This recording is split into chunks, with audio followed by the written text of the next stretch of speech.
30 രാജ്യങ്ങളിലായി 81 കമ്പനികളുള്ള Aries group of കമ്പനീസിന്റെ ഉടമ. 122 രാജ്യങ്ങളിൽ business. ലോകത്തിലെ സമ്പന്നരെ തെരഞ്ഞെടുക്കുന്ന ഫോബ്സ് മാഗസിനിൽ തുടർച്ചയായി 4 തവണ ഉൾപ്പെട്ട വ്യക്തി. നമ്മൾ പറയുന്നത് ഒരു മലയാളിയെ പറ്റിയാണ്. കൊല്ലം പുനലൂരിലെ ഐക്കരക്കോണത്ത് ശ്രീവിലാസം വീട്ടിൽ കൃഷ്ണശാസ്ത്രിയുടെയും കസ്തൂരിയുടെയും മകനായി ജനിച്ച സോഹൻ റോയ് എന്ന പ്രതിഭാശാലിയെ പറ്റിയാണ്. ചെറുപ്പത്തിൽ ഒരു സിനിമാ മോഹിയായിരുന്ന അദ്ദേഹം സിനിമയുടെ അണിയറ പ്രവർത്തനങ്ങളിൽ ചുവട് വെച്ചെങ്കിലും സാഹചര്യങ്ങൾ അദ്ദേഹത്തെ ഒരു നാവികന്റെ കുപ്പായം അണിയിച്ചു. അവിടെ വെച്ച് മരണത്തെ മുഖാമുഖം കണ്ട കപ്പൽ തീപിടുത്തത്തിൽ നിന്നും അദ്ദേഹം രക്ഷപ്പെട്ടത് തലനാരിഴയ്ക്കാണ്. ബിസിനസ്സിൽ മാത്രമല്ല തന്റെ കഴിവുകൾ അദ്ദേഹം പ്രകടിപ്പിച്ചത്.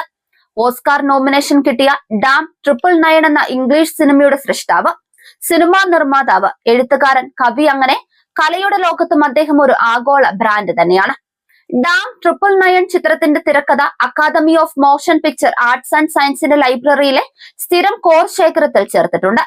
ഏരീസ് ഗ്രൂപ്പ് തിരുവനന്തപുരത്ത് സ്ഥിതി ചെയ്യുന്ന കേരളത്തിലെ ആദ്യത്തെ DDS സ്റ്റുഡിയോയായ നടൻ മോഹൻലാലിന്റെ വിസ്മയാസ് മാക്സ് സ്റ്റുഡിയോ സമുച്ചയം ഏറ്റെടുത്തു. ലോകത്തിലെ രണ്ടാമത്തെ CSR ചിത്രമായ ഐക്കരക്കോണത്തെ ബിഷോകരന്മാരുടെ പ്രൊജക്ട് ഡിസൈനറായും അദ്ദേഹം പ്രവർത്തിച്ചിട്ടുണ്ട്.